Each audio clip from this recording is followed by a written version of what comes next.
Hello, everybody, and welcome to another edition of Pre-Orders and Prototypes here on Braddock Media. This is the segment of the show where I take a current collectible or pre-order that's out on the market. We go through all the prototype photos. I tell you what I like and what I don't like about them. At the end of this episode, I get to give a thumbs up whether or not I pre-ordered it for a future show, or thumbs down, and there's no way I'm wasting my money on putting a deposit to hold this one. As you can see, this is the Black Cat premium format statue from Sideshow Collectible and Toys. There's only a run of 350 of her. She wasn't very popular, unfortunately, amongst fans and the forums. I think a lot of people were really waiting for a traditional Black Cat to come out, especially since the Spider-Man that matches this is more of the Amazing Spider-Man and more of the traditional look. It really threw people off because they're also supposed to be a pairing. So that's also why I'm doing her, because we did covered over Carnage and Venom. She would go a little bit more with Carnage, but not really, because she's got more of a smirk and smile.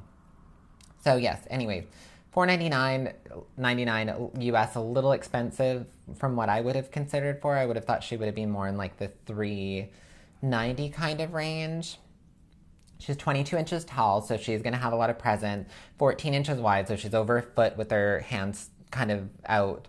I think that's most of the distance is that right there, but she's 10 inches long, so she's actually got some real dimension to her, which is really a nice thing to see here. This first shot is one of the action shots with the nice kind of smoke in the background and the coloring. I do like what I see so far.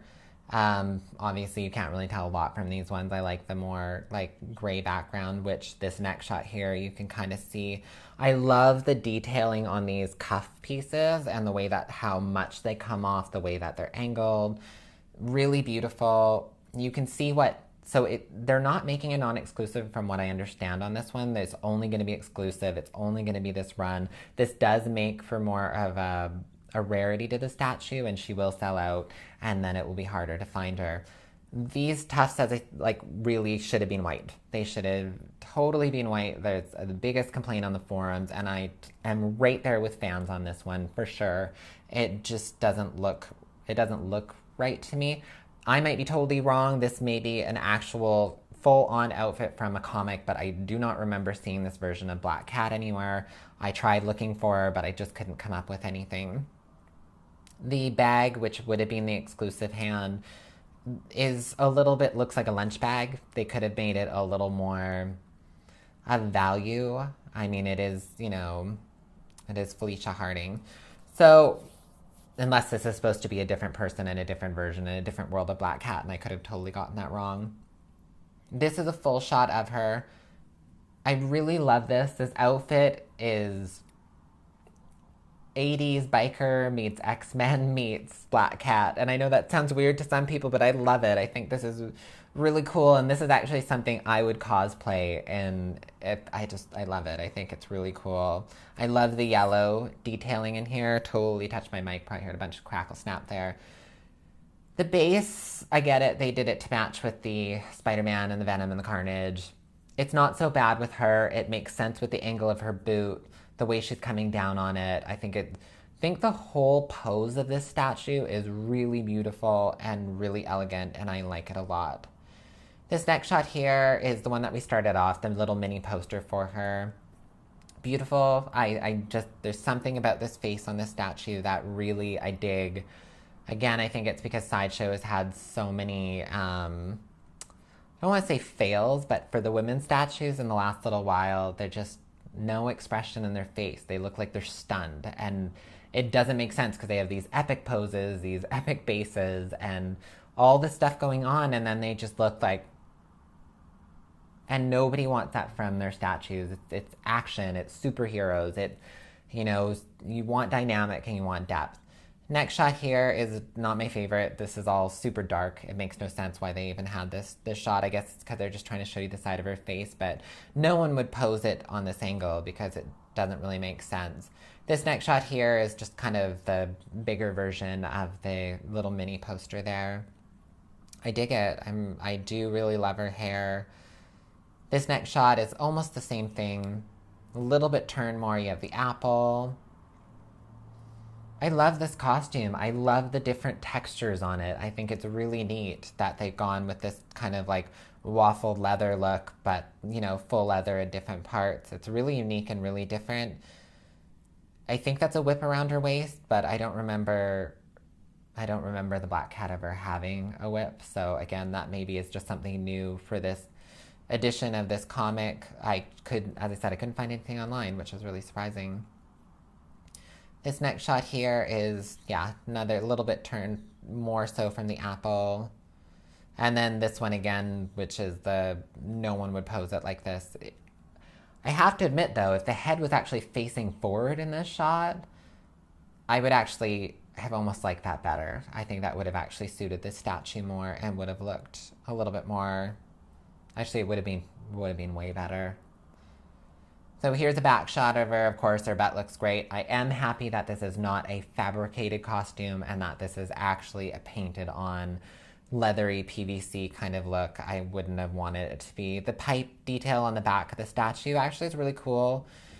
Still doesn't really make sense in a way because of the way that it just looks like it's just a pipe. It doesn't look broken or like busted, like there is an explosion. It just looks like two pipes. So a little bit of a fail on the base sculpt on that part there. This shot here is really cute. This is the other way I would have liked this head. If she had been turned a little bit more, looking backwards with the cheeky expression that she's kind of got on her face, that would have been an instant sell for me right there, because that would have been a really cool way to display her. And then it could have looked like she was escaping from Spider-Man while he's dealing with the Green Goblin. Here we go. This next shot with the face is beautiful. She almost kind of reminds me of the actress that played the Cylon in the red dress in Battlestar Galactica, and which is one of my, I love her. I think she's an incredible actress and super beautiful. So that's the only person that she kind of reminds me of. I tend to notice that some faces do look a little bit more like celebrities than others. I love the texturing. I love the differences between the gloves, the boots. Like the boots and the gloves, leather matches, and then the bodysuit is a little bit different. Here's an up-close shot of the non-exclusive hand, and beautiful. I love this arm fur detail. Again, I would have loved to have seen it white. It looks like there's some blue hue tones in there to kind of make it stand out a little bit more. They did this with the Michelle Pfeiffer Catwoman. They did blue hues to kind of make her look more dark and shiny and make the leather kind of look a little bit more, I don't want to say aged, but a little bit different. So this next shot here shows a little bit more of the base, a little bit more of the pipe. Again, not as broken as bent. I mean, you can see at least where it was supposed to attach to the building, but the clouds, I think I would probably pay somebody to put a wash on them, make them look a little bit darker. Maybe it looks like it's nighttime more than daytime. No, it's supposed to be smoke, but smoke at night looks different, especially when it comes to explosions, than it does in the daytime. This next shot here has the front of the base. It's okay. I mean, it would kind of pair up a little bit with Venom, but the brick tones and the coloration are very different. None of these statues, besides Goblin and Spider-Man, they don't function well together at all. They don't look right. Like, her expression, as much as I love it, and you can actually see it right in this next shot, it doesn't make any sense. It doesn't look like she's fighting with Spider-Man. It doesn't look like she's ready for battle, or she's like glaring, or it just, there's no storyline to statues that blend together. They end up just not making sense to me. Maybe that's just me being a writer. I want to be able to look at things together. If you're going to make a pairing and you're going to make it so that they're supposed to kind of dynamically pose together, that should function and that should come across just by looking at them. And they don't, which is kind of unfortunate. So here you go. You've got Black Cat, Goblin, and Spider-Man. Goblin and Spider-Man, they look so incredible together. Black Cat and Carnage, not as much of a crossover there, so that would be odd for me to pair them together as Venom and Carnage. But yes, I think she's on her own, as her own standing. She's beautiful. I really like her. So did I order her for the show? Did I give my thumbs up and slap down my deposit? I did, and the reason behind that is she is actually a statue that if I get somebody to paint those tufts white, she is just going to be so epically fantastic. I think I would get those painted white and the yellow painted white, and I think she will be the coolest looking black cat ever in somebody's collection. I think she's just gonna look so rad on my shelf. I'm so excited.